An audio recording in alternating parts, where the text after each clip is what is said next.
कुछ सोचा है तुमने मेरे प्रपोजल के बारे में? हाँ, सोचा तो। किस फैसले पर पहुंची हो तुम? देखो, if you have any confusions, कोई सवाल है तो तुम्हारा तो पूछ सकती हो तुम मुझसे।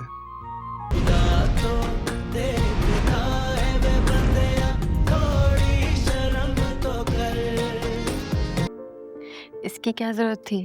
ये तो छोटे से गिफ्ट्स हैं। Thank you. My pleasure.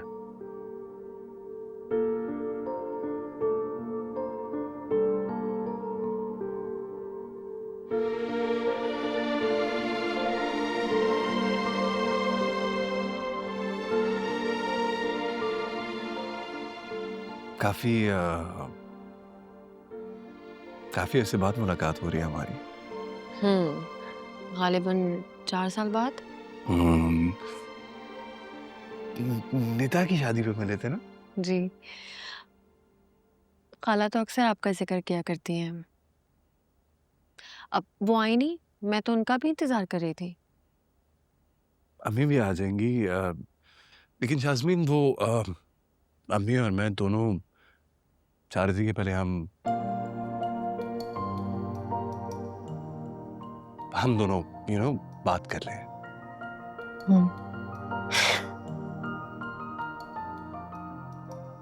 देखो शाज़मीन, अब हम दोनों उस उम्र में तो है नहीं कि डर डर के, शर्मा के या झिझक के बात की जाए। मैं समझता हूँ कि हमें दो मशहूर लोगों की तरह बात करनी चाहिए, बिना किसी तमहीद के। आप जी बोलें, आप, मैं सुन रही हूँ। अम्मी ने बात की होगी तुमसे मेरे बारे में, मेरे प्रपोजल के बारे में। आई थी खाला, बताया था उन्होंने मुझे। फिर कुछ सोचा है तुमने मेरे प्रपोजल के बारे में? हाँ, सोचा तो। किस फैसले पर पहुंची हो तुम? देखो, if you have any confusions, कोई सवाल है तो तुम्हारा तो पूछ सकती हो तुम मुझसे। सवाल तो है। प्लीज पूछो।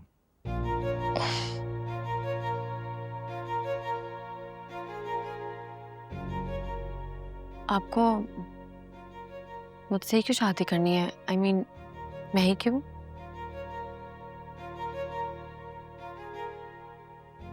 और तुमसे क्यों नहीं?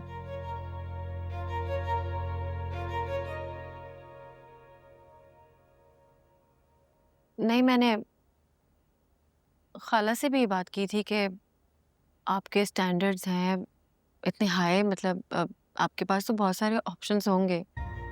आपकी ज़िंदगी में डेफिनेटली कोई प्रायोरिटीज़ भी होंगी, तो उसमें मैं कहाँ आती हूँ?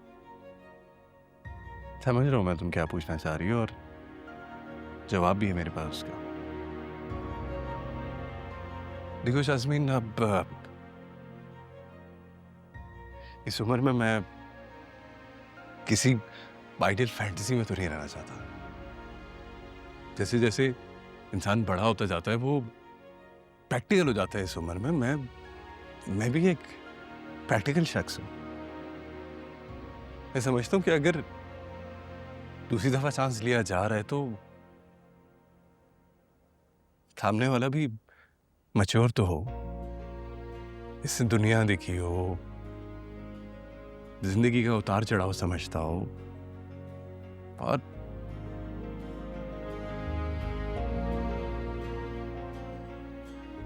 तुम्हें चूज करने की भी यही वजूहत है। मैच्योर हो, पढ़ी लिखी हो, इंडिपेंडेंट जिंदगी गुजारी हो, एंड टू बी ऑनेस्ट खूबसूरती एक प्लस पॉइंट है।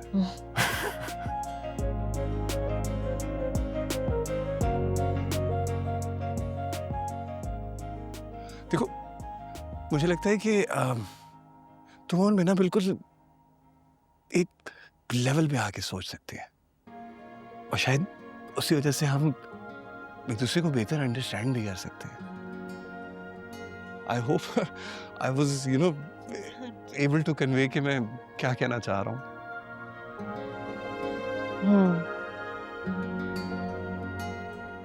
फिर क्या जवाब है तुम्हारा?